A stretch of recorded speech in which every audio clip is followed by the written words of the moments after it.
Good evening, everybody, and welcome to tonight's show. My name is Zephaniah Oladeji. I am the architecture influencer, and I don't just find this title as something to just prove a point, like I say. It's a name that complements my kind of contribution to the beauty industry. So tonight we are going to be considering this very fantastic topic: 7 steps to take before building your house. I know there are lots of feelings that are attached to building a new house. There are lots of feelings that are attached to owning a new apartment, and especially if it's going to be something you believe it's going to have the features of a nice apartment. Definitely, you are going to feel happy, you are going to feel glad, and you'll be so expectant. And I know as a result of all these factors, all these feelings, some people are maybe because of overzealousness, maybe because they are too happy, maybe because of their emotions, they have run into trouble. So tonight we are going to be discussing, like I'm going to be sharing with you some things to look out for whenever you want to start building your own apartment, because I know definitely that's the aspiration of mortal men, to have some, but to reach some milestone, to have some achievement. And one of the achievement that we celebrate here on earth is having a property to your name, getting a nice means of mobility, and most of all these achievements we celebrate. But tonight, this is very important, and it is worthy of note. It is worthy of discussion tonight.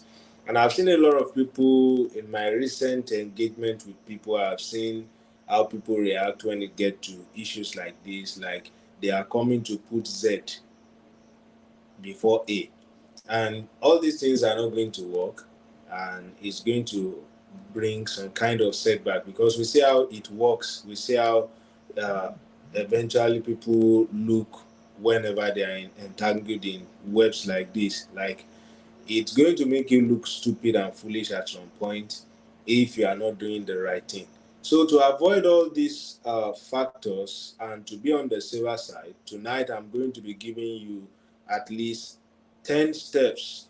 Like I told you, 7 steps in the topic, but I'm going to be so uh, I'm going to be so generous to enough to give you at least 10 things you should look out for whenever you want to build an apartment. Once again, I'm Zephaniah Oladeji, and I can see viewers are coming online already. So I want you to I want you to begin to share this content, share this video to many people, as many as you can share, because it's going to help one or two or even more people to get out of trouble and to really prepare for their building, so that they will not get to a point and it will become an abandoned project.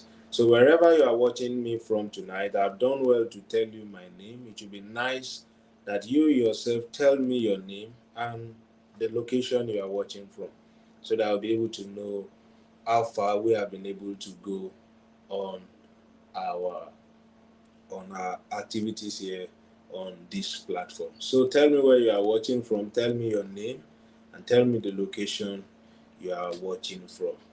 I have had a lot of experiences. I've had a lot of experience with a client in recent time. Even when I'm going to bring some all the experience I've been getting from clients in the past few years, in the past years, you know that there are lots of joy. Like, people get overwhelmed when they are building structures. Like, if I'm going to be giving you details of how people react, how the clients we have been blessed with by God, how some of them behave when it comes to building, you know that I have seen it all, and I have some points, I have some reasons to be doing this, talking about this topic tonight. Like you see some people at the initial stage, maybe we'll call it the initial the initial joy, the initial happiness, the initial feeling of wow, I'm doing something worthwhile. Like I'm going to be owning a house, a property is going to be attached to my name very soon. So that joy, that happiness at times make people to go out of the normal route they ought to take. Like, and at times some people are so sincere, naive, and innocent, and they just fall victim of all these things that we are going to be considering tonight. So, what I'm going to be sharing tonight is peculiar to people in Africa and Nigeria, to be precise. Like, it's peculiar to Nigerians, and these are the things you have to look out for whenever you want to build an apartment. So let us hit the ground running tonight, and let us start the show in earnest. Tonight we are going to, I welcome you all to the live section tonight, and I know you are going to learn very important things that you should not joke with at any point of your building plan or whenever you are making your building decisions. Like, if you are going to build an house, there are some things you must get in. There are some parameters that must have been ticked already if you are truly going to build a structure, an house, or a home you are going to live in. So, first of all, I'll take it from this point, though these are not the factors I'm going to be talking about, but it's important that we still even shed more light on this aspect. If you want to build an apartment, you want to build an house, you have to have an idea of your dreamland, that location you want to live in. You have to have the idea of, okay, this is the size of the property, this is the size of what I'm thinking, what I'm having in my heart to own. You have to have an idea of the desired land. You have to have an idea of where you actually want to build. Because some people want to build in an area where commercial activities or industrial activities are what they have planned for that area. Like when you look at the layout, some layout are for industrial activities, some layout are for commercial activities. When someone now decides to go and buy a land, in a piece of land in that area with the intention of living there, you are going to give yourself trouble. Because one, you are not going to enjoy that area, you are not going to be at peace, you are not going to enjoy the kind of comfort you are supposed to have. So have an idea of your desired land. And the next thing you are going to do is get a credible real estate or property agent. Let us put it that way. Get a credible property agent that knows his onion, that is not just after the commissions or the returns or the rebate or whatsoever is going to get, but is doing it sincerely for the sake of value and for the sake of professionalism.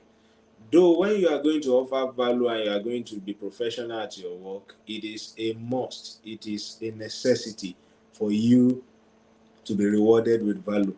So always have it at the back of your mind that once you are making decisions to buy or to build an apartment, what one of the things you should look out for is the consideration for your land. When you have ticked that box, then consider the layout of that area. Consider the layout, the parameters attached to it, because in some areas they are going to tell you you cannot do certain things here. In some areas, they are going to tell you these are the things we have structured for this. So if you are not going to have the same value, if you are not going to share the same value on this in this area, so it's not advisable you come and build your property, you come and build your house, or you sell it to another person. So let us go into what we really have for tonight. And at this point, I'm going to tell you from wherever you are watching this show from, your name and the location you are watching from. Please type it in the comment section. Type it in the chat box as we take a little break right now.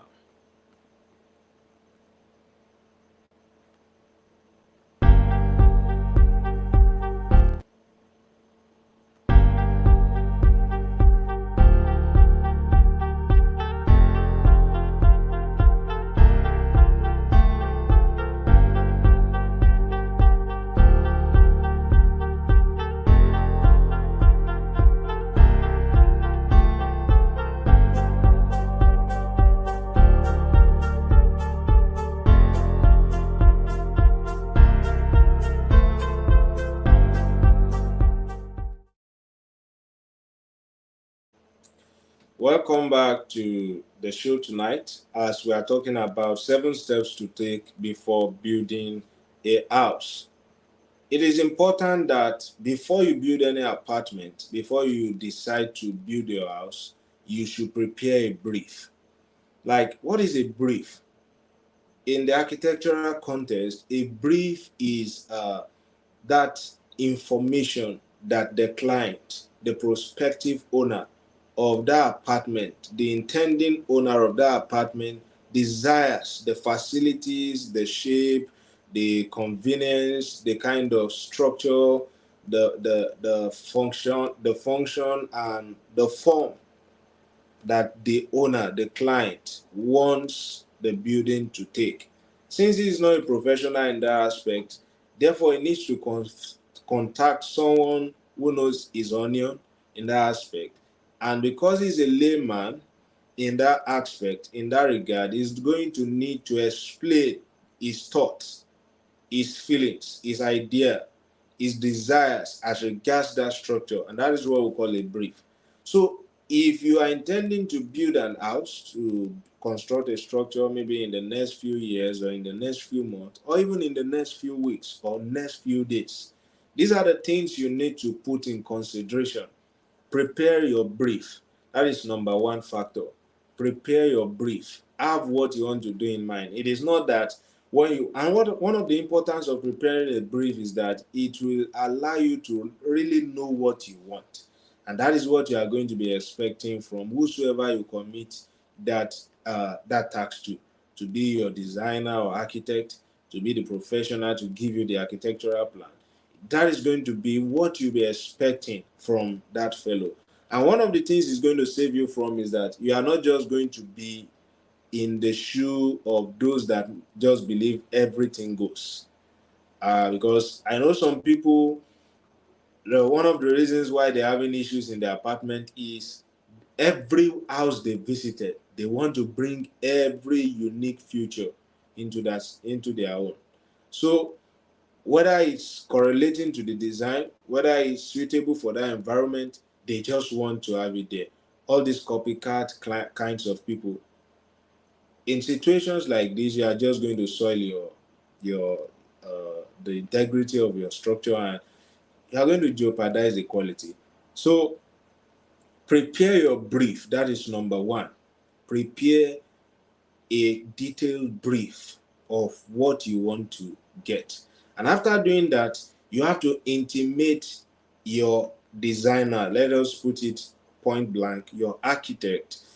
You are going to intimate your architect with that brief. Like you are going to get an architect and you are going to be telling him, this is what I want. I want this size of room as my master bedroom. I want this size of room for my children. I have this number of children. I have 3 boys and 2 female. So I want them to be, and these are the sizes of the room I want them to have. This is the kind of things I want them to have in their room. I want them to have a wardrobe. I don't want them to have a wardrobe. So these are the things that the client, the architect is going to put into consideration and is going to take as his own brief to go and design the structure. And because why are you doing the brief? Why are you intimating the architect? Because you need to choose the right plan for the kind of, or the right plan for yourself, for your family, and the kind of your lifestyle. Because I know people who just want to bring every dig, Tom and Harry to their to their structure. They want to bring everything, whether it's going to be functional to them, whether it's something they believe in, whether it's something they are going to use. It's not every, I must be factual with you, it's not every house that believe in dining. Some people know how to, the dining is just useless. Some people just clamor because they know people are always talking about laundry. Yes, put laundry. I want laundry. And that space will become useless and irrelevant at the long run.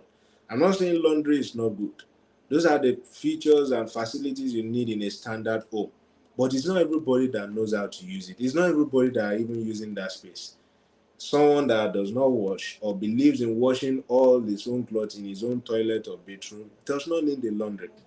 Let us be factual with ourselves. So a lot of people, just because they want to copy someone, because they just want to be among or feel among, they bring some things that they don't use, and that is not useful to their family style or their lifestyle, but because they want to impress or feel among, they put it into their structure, and those structure now become, or those spaces now become useless, and nobody is using it, and it's just occupying space for nothing.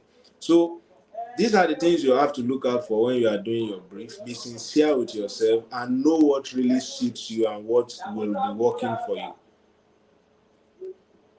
Let us say you are preparing a brief, and you are preparing an high rise. You are saying you want to build an high rise. Those are the things you have to look out for when you are buying your land, when you are buying the piece of land where you want to construct from.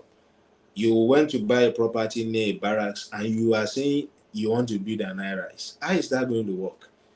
There are some in the GRAs, there are building regulations that you must not build more than this number of floors. You must not build more than this number of height. And if you are going against it, they are going to sanction you. So if you don't know all these things and you are acquiring land or designing a brief for a particular kind of location that have restriction, you are just deceiving yourself. You are going to cry at the long run. So that is why you have to listen to the things we are saying here, because they are very important and you are going to need them. So choose the right home plan, the right kind of style, the right kind of plan, the right kind of design that suits you. Give that kind of brief out. So if you are enjoying what I'm saying at the moment, I want you to type value in the comment section. If you know you are learning something, you are getting information that I think you don't even know about, and they are real, and they are things that are normal for you to do, but you have not even had the privilege to listen to them. Or even if you have known and you think it is valuable information I'm sharing here at this moment, I want you to type value in the comment section. Value in the comment section. Number 3, what you need to look out for is site inspection. It is very important for you to inspect that property, that land, because you have to be sure that, is this brief relatable? Is it relative to the kind of land I have? Is the type of brief I want to give to my designer, is the kind of stuff I want to give to my designer or I'm intending to have on this land, is it relatable? Is it achievable? Is it something that is wise for me to do on this kind of property? So that is one of the reasons why you have to inspect your site. And number 4, project design and planning is important, because you have incorporated your architect, you have brought him in, you have given your brief. So that is where you are going to be designing for. He's going to be designing for functionality, for the sake of he's going to be putting aesthetic, stability, all these requirements. He's going to be putting them. He's going to ensure you have cross ventilation. He's going to ensure your spaces are functional. He's going to ensure that it follows the building standards. And these are the things that people don't know. These are the things that people don't look out for when constructing their structure. These are the things they don't even plan for even before going into it. And they enter into it, some they burn their fingers and they are shouting all around the town. And it is because you were ignorant, you are naive, you don't even know about it. Some of you are innocent. And some of it is as a result of over smartness syndrome that is killing and worrying some of you.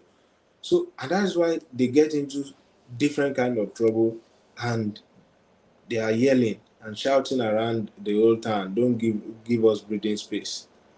So project design and planning is important. I've talked about preparing your brief. I've talked about intimating your professional, the architect, with your brief. I've talked about the necessity of site inspection, because when you are doing site inspection, you are going to know the type of soil. Those are the things that you are expected to do. Soil test, know the type of soil you have, know the type of things you can put on such land, know the kind of reinforcement that will be needed, know the kind of technicalities you need in constructing, in doing construction on that piece of land. So after doing that, we talked about project design and planning. That is where the architect now goes to design, goes to plan, and he puts a lot of factors in place, ensuring that your brief is not left out, ensuring that it's not jeopardizing the quality and the it's not jeopardizing his professionalism for the sake of anything. So these are the things that you have to look out for. And thereafter, after the guy brings the plan, he brings the design, you can now assemble your team and assemble the team, the contractors, the subcontractors, the electrician, the mechanical E, the M&E guy, the Q and quantity surveying, those that are going to do the bill of queue. And these are the things you have to look out for when you are you are assembling your team. You have to check the antecedents, because if you don't check the antecedent of someone that is a serious cheat, is a serious scam, is a serial whatsoever, you are still going to fall into the hands, fall victim of such acts. And one of the things you have to do is to check their profile too, check their genuinity, interact with them. It is when you are interacting with some of them you know that they are flaws. Sorry to put it that way, but that's the right thing. So number 6, after you've assembled your team, what you need to do again is to now prepare a bill of quantity. Get a bill of quantity, one, or even if you are not going to use the bill of quantity, you should be able to get at least a material schedule. When you have something around that, you are having an idea that this is what I'm expecting to raise. This is what I'm expected to raise for the property. This is what I'm looking out for. This is what I'm going to work towards to get. And one of the reasons you are doing this is that it is going to curb some excesses too. And one of the things it's going to save you from is that you are going to know where you are going, so that your project will not become an abandoned project. One of the reasons why we have abandoned projects littered in our communities is because people who wanted to do such structure did not know what it takes, what it requires for them to build substructure. They just commit into it. They were pushed by maybe emotions, or they were overwhelmed initially. And when reality caught up with them, they were forced to stop. So these are the benefits of doing all of these things, because you are going to know where you are going, even right from the beginning. You are going to have an idea of where you are going. Because at times some client loves big things, they love big things. Like they love big things that they can't afford right now. Their present financial ability cannot afford that taste. And that is why you have to intimate them with every possible thing. No, because professional way you should be able to know. It's not that you are sizing anybody up, but you are just trying to play safe for their own advantage too. For you not to be having issues of issues of abandoned project littering your tables, because it's the job of every professional to complete projects, to see projects being used, and you can easily point to them that yes, I did this project, I was on this project, and those are the things every professional will be looking out for.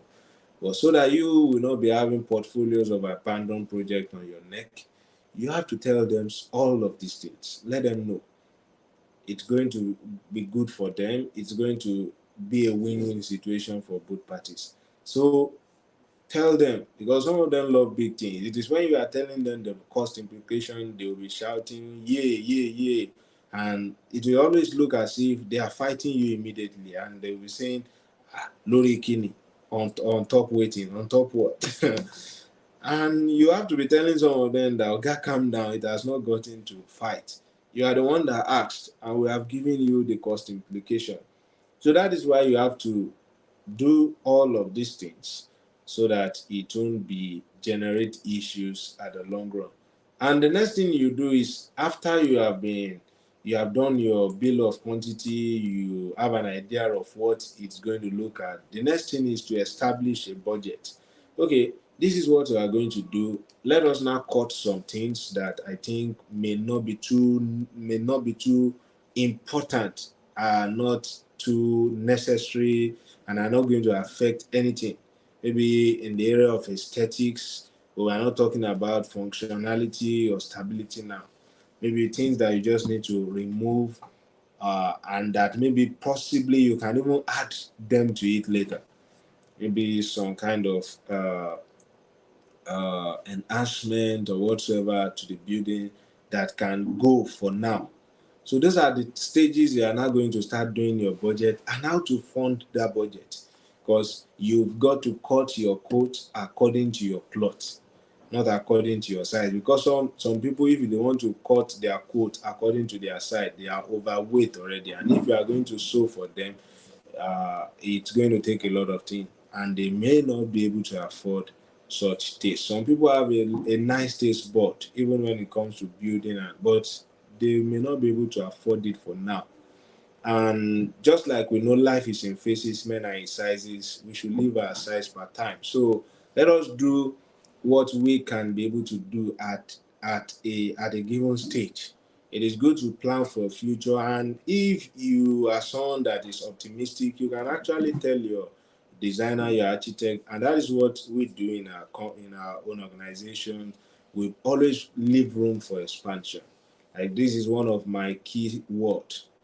We're always leaving room for expansion in all our planning, because the people we are working with today, if they are on level 2 today, we are expecting them to be on level 10 someday, from level 10, 20, and more on and on like that, because we are always working on leaving room for expansion. And if you can intimate your designer, your architect, the professional on this, that's fine. This is your current size, this is your current ability, but you are optimistic and you are open that they can make provision for expansion later, for growth. So that also works, and it is very important. If you are getting value in what I'm sharing tonight, I want you to type in the comment section value, and I want you as well to share this content as many times as possible. So share this content as many times as possible as you can share. One other thing you need to look out for whenever you are planning to build is to obtain building permit from the government, because this thing has a lot of benefit and people love to avoid it. Like, they love to avoid it a lot. Like, if they have every way around it not to even do it, they will do it. But these are the things you have to look out for, because it's going to save you a lot of issues. One of the reasons why we have many reasons why we have a lot of building being demolished close to the road. If all these people have followed the normal standards, a lot of properties will not even be affected when room for expansion is happening. Like, in the cases of some road, if we have class A road, some road are from the range of 9 meters to 50 meters. From the center of the road to the fence or to your building, you should have 9 to 15 meters range of no structure stopping or working as a blockade.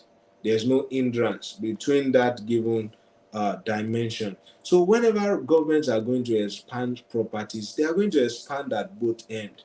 So tell me how 9 meters is going to, when they are going to bring the road, it's not going to get to your building at all. It's not going to affect it. The worst thing, your fence should go. But if people had known this and they have been obeying some of these rules and regulations now, they will not be paying dearly with their property now. So the reasons for some of these things is setback. It has a lot of advantage, lots of benefits. It's because of you.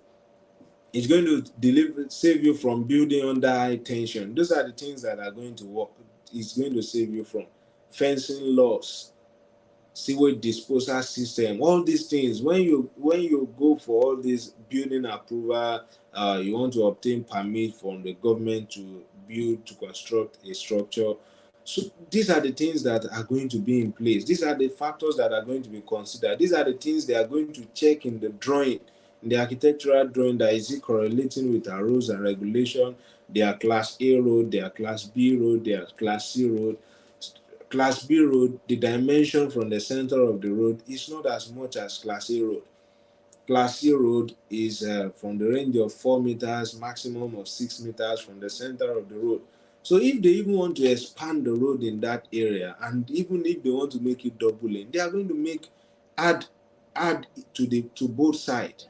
So how is it going to affect your building if you follow all these standards? So these are the things you have to look out for whenever you want to build your structure. And number 9, what you have to do is now to prepare the site for construction. Like you are preparing you are clearing the land, you are preparing you are clearing the land, you are clearing the land,